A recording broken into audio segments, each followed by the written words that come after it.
हमारा net economics का batch जिसकी क्लासेस 20 जनवरी से स्टार्ट हुई हैं, लाइव प्लस रिकॉर्डेड बैच है ये। तो इसके बारे में कुछ स्टूडेंट्स की क्वेरीज या डाउट्स रहते हैं तो उनको क्लियर करने जा रही हूँ। सबसे पहले स्टूडेंट्स का यहाँ पे इंग्लिश हिंदी मीडियम का बहुत रहता है। कुछ स्टूडेंट्स ऐसे हैं जो प्योरली इंग्लिश मीडियम के होते हैं साउथ साइड से, वो अक्सर ही डिमांड करते हैं कि मैम हमें प्योर इंग्लिश मीडियम बैच चाहिए आपका, है ना। और हिंदी मीडियम के नॉर्थ इंडियन स्टूडेंट्स हैं वो बोलते हैं हिंदी मीडियम में हमको चाहिए। तो सबसे पहले आपकी ये कन्फ्यूजन आप दूर कर रही हूँ, देखिए ध्यान से समझिए।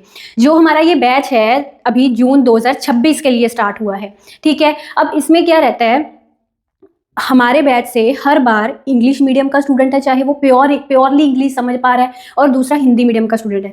दोनों तरह के स्टूडेंट्स अपने एग्जाम क्लियर करते हैं। आप सक्सेस स्टोरीज में जाके देख सकते हैं। साउथ साइड के जो स्टूडेंट्स होते हैं, जो पूरे इंग्लिश मीडियम के होते हैं ना, they can't understand the things in Hindi. If I will speak in that way then only they can understand. जो ऐसे स्टूडेंट्स हैं वो भी एग्जाम क्लियर करते हैं अपना इंग्लिश मीडियम वाले, ठीक है।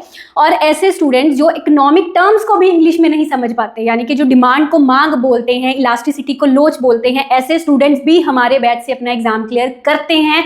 आप सक्सेस स्टोरीज में जाके प्रूफ देख सकते हो, ठीक है। अब सिस्टम क्या रहता है, बेसिकली जो मेरी क्लासेस रहती हैं वो बाइलैंग्वेज होती है, यानी कि मेरे पढ़ाने का माध्यम आप डेमो वीडियोस में भी देख सकते हो।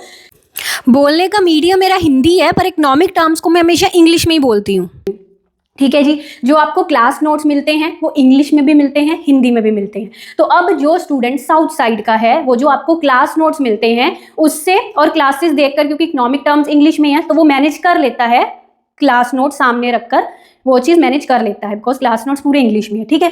अब जो हिंदी मीडियम का प्योरली स्टूडेंट है उसके लिए तो सबसे पहले मेरी रिकमेंडेशन ये है, ध्यान से समझो भाई, तुमको इकोनॉमिक टर्म्स इंग्लिश में समझनी है। तुमको हायर एजुकेशन में जाना है, अगर असिस्टेंट प्रोफेसर बनना है, लेक्चरर बनना है, एकेडमिशियन बनना है, रिसर्च करनी है, तो तुमको इकोनॉमिक टर्म्स इंग्लिश में सीखनी पड़ेंगी। This is mandatory. पहले नहीं सीख कर आए कोई दिक्कत नहीं, अब मेरे बैच से सीखो। हिंदी में इकोनॉमिक टर्म्स आती हैं तो इंग्लिश में भी सीखनी पड़ेंगी। कल इंटरव्यू में बैठोगे वो आपसे इलास्टिसिटी ऑफ डिमांड ही पूछेंगे, वो आपको लोच वर्ड यूज नहीं करेंगे, वो मुद्रास्फीति नहीं पूछेंगे, वो इन्फ्लेशन पूछेंगे। आपको इकोनॉमिक टर्म्स इंग्लिश में सीखनी पड़ेंगी।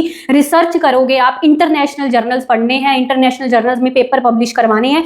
हिंदी मीडियम में इकोनॉमिक टर्म्स समझोगे काम नहीं चलेगा। You have to understand the economic terms purely in English please, ठीक है। तो वो सीखनी पड़ेगी। इंग्लिश इकोनॉमिक टर्म्स को इंग्लिश में सीखो। बाकी जो हमारे क्लास नोट्स होते हैं उसमें इकोनॉमिक टर्म्स हिंदी में भी होती हैं, बट आई रिकमेंड कि इकोनॉमिक टर्म्स को आप इंग्लिश में जरूर समझो। ज्यादा जानकारी के लिए आप अभी एप्लीकेशन डाउनलोड करिए, और अगर आप परचेज नहीं भी अभी किया हुआ कोर्स, तब भी आप कंटेंट सेक्शन में लॉक्ड फॉर्म में स्ट्रक्चर वे में सब चीज देख सकते हैं जो भी अभी तक उसमें अपलोड हुआ है, ठीक है। You can check by downloading the application.